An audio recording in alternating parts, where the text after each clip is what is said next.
I think the reason we can much more easily talk about Syria and Libya is because no one's worried about losing the Syrian vote or the Libyan vote.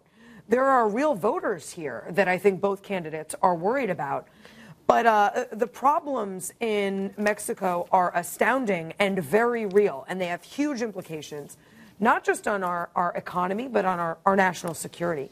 So let's bring in an expert to talk about this. Joining us now is former Assistant Secretary of State for Western Hemisphere Affairs and a former U.S. ambassador to the Organization of American States, Roger Noriega. Ambassador, thanks for joining us.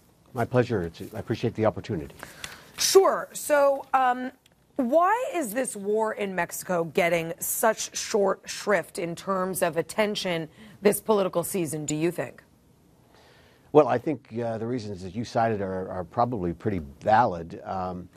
I think that it certainly merits more attention, not the least of which because we share the border, as you mentioned, but also we share economic destiny in certain ways. I mean, Mexico is an extraordinarily important, I think, our number two trading partner. And what happens there is important to our prosperity as we try to recover our economy.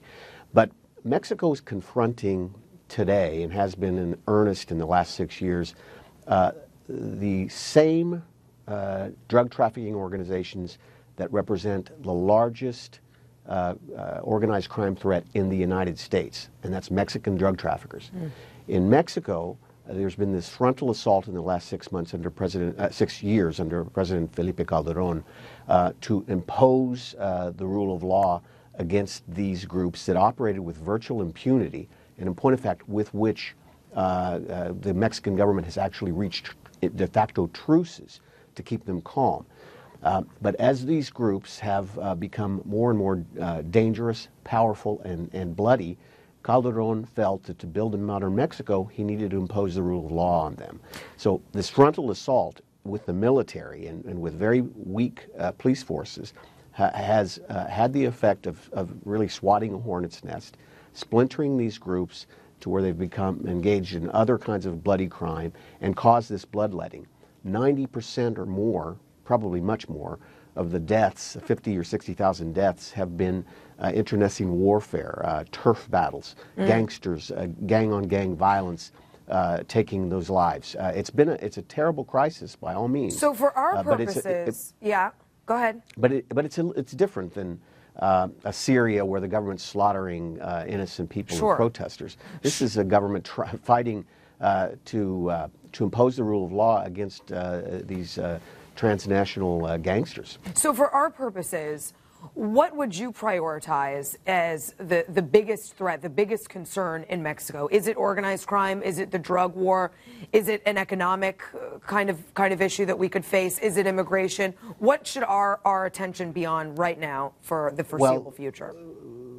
Clearly, the narco-trafficking threat, which emanates from South America with the complicity of Hugo Chavez in Venezuela, threatens not only the 5 or 6 countries of Central America, but Mexico as well, and therefore us.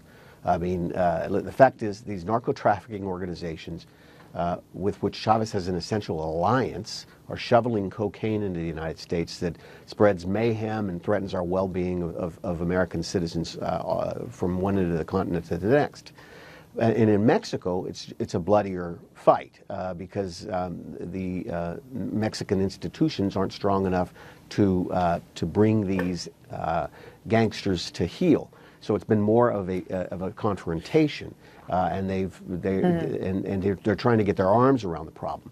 We need to prioritize that struggle because it is part of our responsibility because of the demand here, but also because we need Mexico stable and growing to deal with the immigration issue, and also so that they're partners with us on economic growth and on energy independence. Right. So, Ben, let me ask you this. I've got a couple explanations for why this gets such little attention in the American media. Let me forward them to you in this way. First of all, many of these issues are dealt with in our domestic debates, right? They're in the debates that are not focused on foreign policy. In other words, issues over immigration and issues that speak to Latinos in general, Mexican and Mexican-American, we deal with sometimes in our domestic debates.